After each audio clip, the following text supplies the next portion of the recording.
Hey, Will, thank you for your time. No problem. I wanted to go back to the sack on fourth down there. What were you hoping to get out of that play at the end of the game? What was it supposed to be?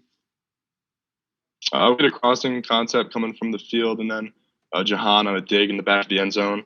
Um, that's what we were thinking to get. I needed to buy time to kind of get that ball in the end zone. Obviously, it being fourth down, but got that pressure to get away. Just couldn't. Made a last ditch effort to kind of get the ball out, but wasn't really much going for me there. Mark Brennan.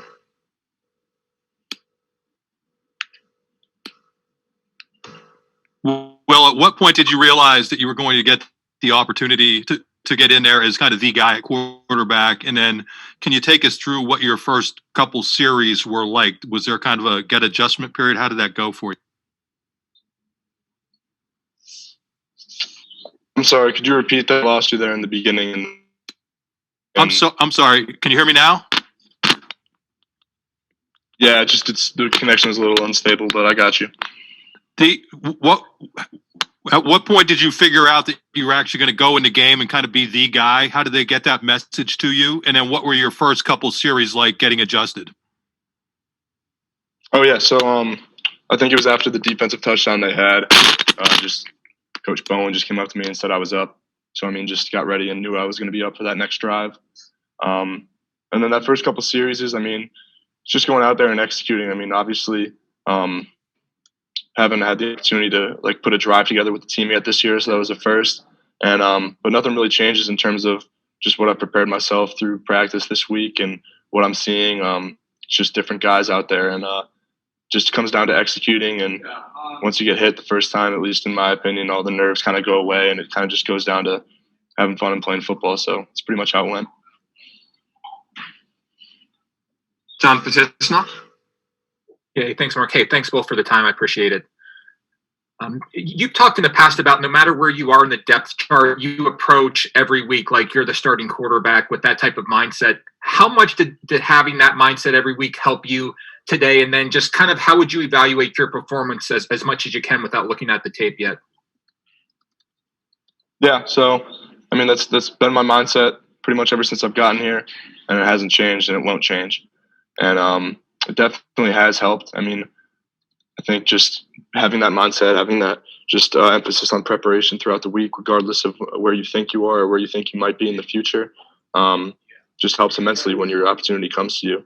And in terms of my performance, went in there and executed what I had to execute, but just wasn't enough. I think I did decently in a few of my reads and just stuff that I did, but there's room for improvement all across the board, especially in the red zone. It means nothing if you get the ball all the way down there and then don't score, and that's something that I take full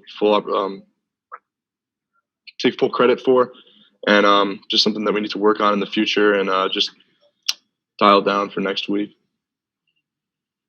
Donnie Collins. Will, did you get any first team reps in practice this week? And it seemed like the offense in the second half kind of built a little bit of a physical, personality to it. How much do you think that your running style kind of contributes to that? Mostly just got reps with the twos this week. That's pretty much how we've always been doing it. A couple of reps with the ones here and there, but I don't know. It just comes down to going in and executing, and if my style of play brings energy to the guys, then great. But I'm just going to focus on myself and focus on the offense and try to get us going and executing as well as possible. But I don't really focus much on that, but it just comes down to executing and doing what you've been taught to do. John Sauber. Will, you mentioned the red zone struggles. Why do you think you guys are struggling so badly in the red zone, and what can you do to sort of rectify that? I think it comes down to accuracy, and just made some throws. Some of my decisions were good, but just the throws weren't there. Give credit to the defense. I thought they did a good job defending our routes well down there, but that's just whenever you get close to the goal line, that's just when technique and accuracy from the quarterback position really comes down to. And I know that I have the ability to make those throws, and there were some that were there today that barely missed, and it's just 1% every day going in to practice and kind of working on that. And it's going to be a big area of focus for us this week, I imagine. Parth. Hey, Will, appreciate the time. Obviously, even after you came in early parts of the second half, we saw Sean Clifford kind of, patting you on the back and encouraging you even from the sideline. How much does that help your confidence when, the guy you're replacing is, your number one cheerleader? I mean, I would do the same thing for him. And we just got that, we have that relationship, and we know that regardless of who's playing, that we are in the best interest of the team as a whole. And whenever he's in, I'm going to be giving him feedback, what I see out there, and vice versa. And there's no kind of feeling of just negative feelings toward one another at all, and just always for the good of the team. And really appreciate that about Cliff and our relationship we have with each other. Tobias? I did a lot of head hanging after the game. What would you say is the overall mood of the team? I mean, I know it's a loss, but what was the overall mood of the team after the game? It sucks. I mean, it's a loss. Losing sucks. I mean, we go out every week, we bust our butt, working to win a game, and again, it just didn't come together for us this week. And it's frustrating, and it's hard to not kind of hang your head. But I mean, we're gonna watch the film and just get better from it. And we get knocked down, we're gonna get back up. And that was the kind of message in the locker room after the game. I mean, it sucks right now, but none of us are gonna stop fighting. The season isn't over until it's over. We're going to approach every practice, every series, every play with a 1-0 mentality. And we're not going to let what happens in the past define our future. So, excuse me, Tyler Donahue. Just kind of continue talking about Sean for a bit here, because just curious, what was your dialogue like as you were coming to the sidelines? We could see on TV that he was kind of in your ear in some big moments. How do you think he handled himself, and what has to be a really rough spot in his football career, to be honest? As well as I think anyone possibly could have. I mean, Sean was, from the moment I went in to the end of the game, he was 100% just committed to the offense and the team, and just being there for the guys and talking to me about what he sees and what I could possibly kind of expect from the defense. And I appreciated that. And there was no kind of sense of him kind of turning away from the team at all. And he was just the ultimate supporter, like he always is, regardless of what his role is at the time. And don't think he could have handled it any better. Mike Gross?